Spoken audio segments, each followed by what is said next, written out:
I'm tired of preaching this sermon. July 4th is not a holiday for people of color to celebrate independence in this country.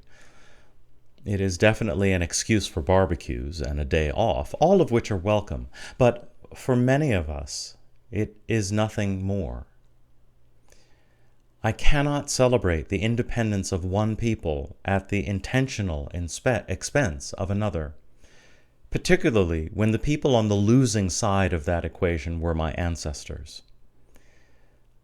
American independence codified and nationalized African slavery and native erasure and genocide. Independence from Britain gave a centralizing energy to the original sins of the United States and defined the identity of not just who the stakeholders and beneficiaries of this experiment were, but who was even human. We are still battling against this. The rabid and racialized nationalism of today sits on the foundations of a lopsided concept of independence. I'm tired of preaching this sermon.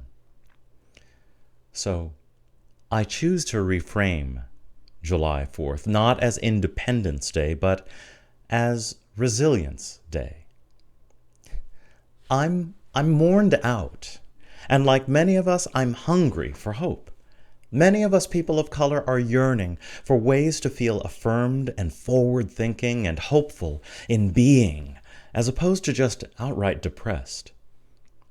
Putting July 4th in the context of resilience may be one way that this can be accomplished. But we have to start by asking ourselves, when we consider something that seems so innocuous as Independence Day, independence from what? And independence for whom? Now, it would be useful at this moment to remind you that although I was born in New York City, I grew up in Framingham. One of the many landmarks of my childhood is Loring Arena, the skating rink near Farm Pond and close to the Hopkinton border. Today, I think less about the skating that happens there and more about the name Loring.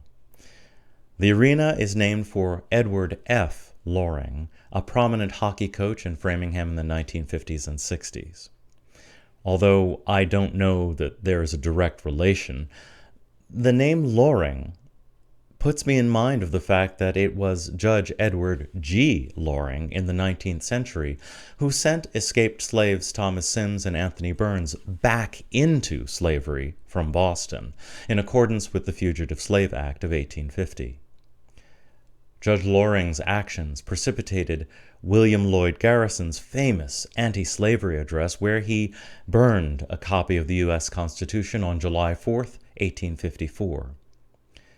And to bring the whole thing full circle, that speech was given at Harmony Grove in Framingham, on the banks of Farm Pond, not far from where Loring Arena stands today.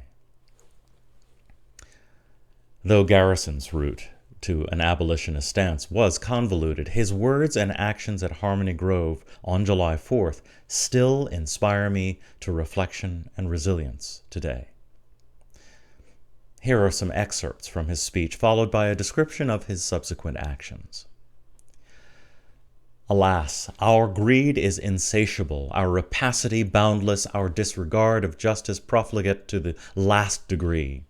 We have degenerated in regard to our reverence for the higher law of God, for what is morally obligatory for the cause of liberty.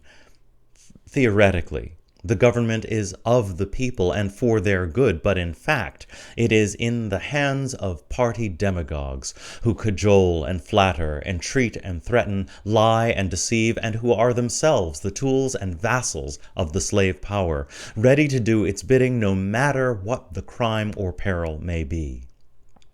Garrison goes on.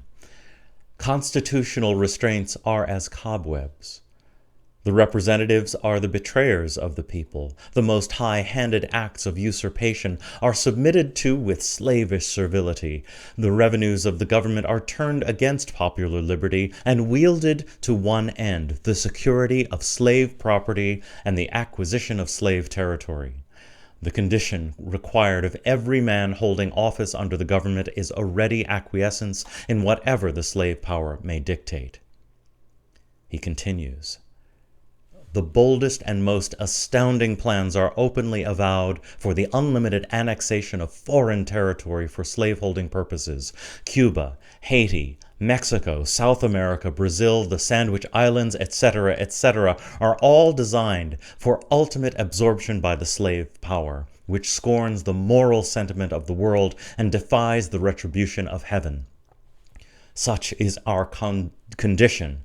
Such are our prospects as a people on the 4th of July, 1854.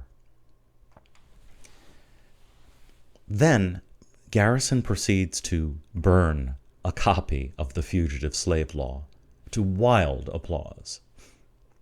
And then Garrison proceeds to burn a copy of the decision by Edward G. Loring regarding Sims and Burns, return to more applause.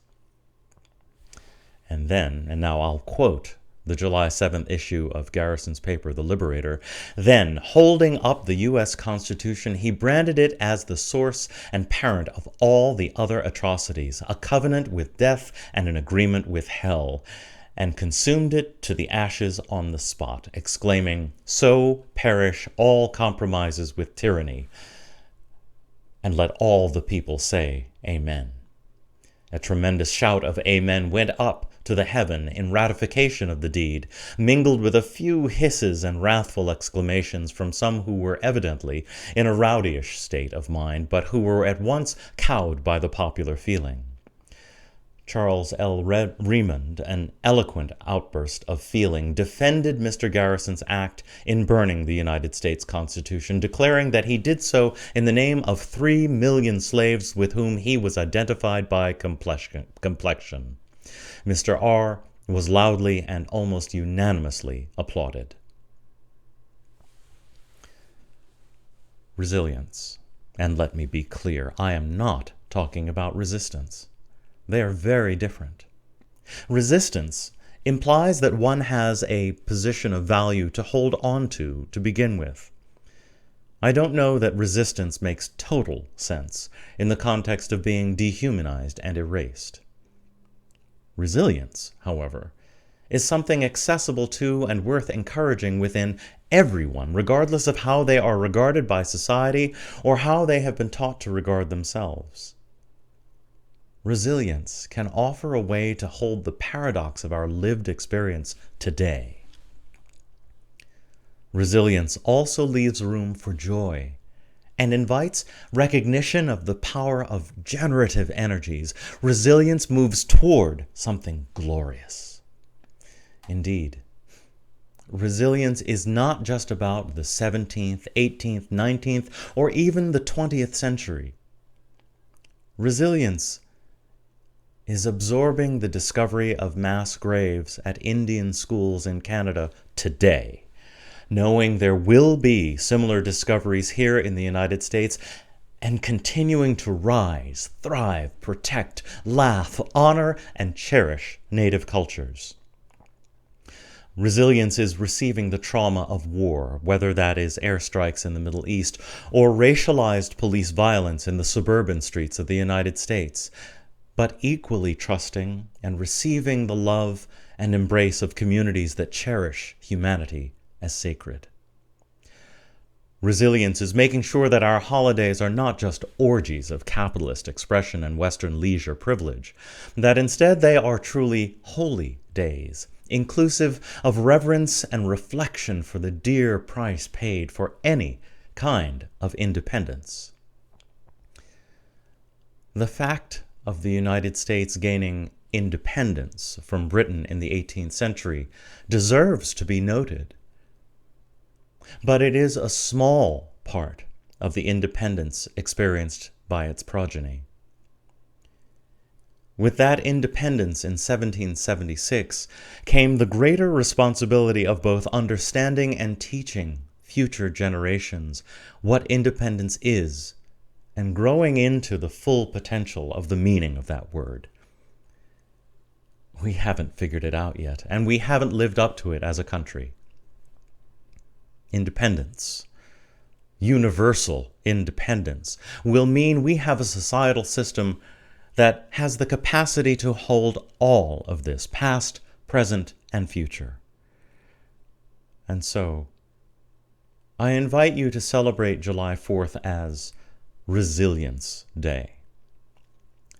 Resilience, like when my ancestors began proving over and over again that they would thrive regardless of oppression.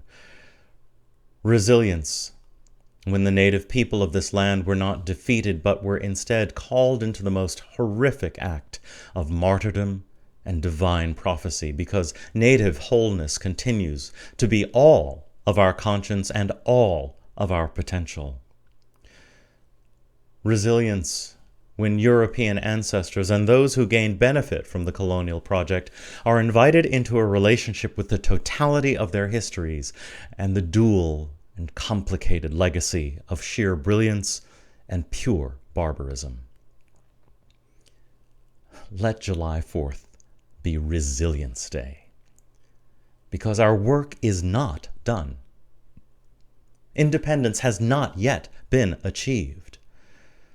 To paraphrase Fannie Lou Hamer, we are not yet free until all of us are free.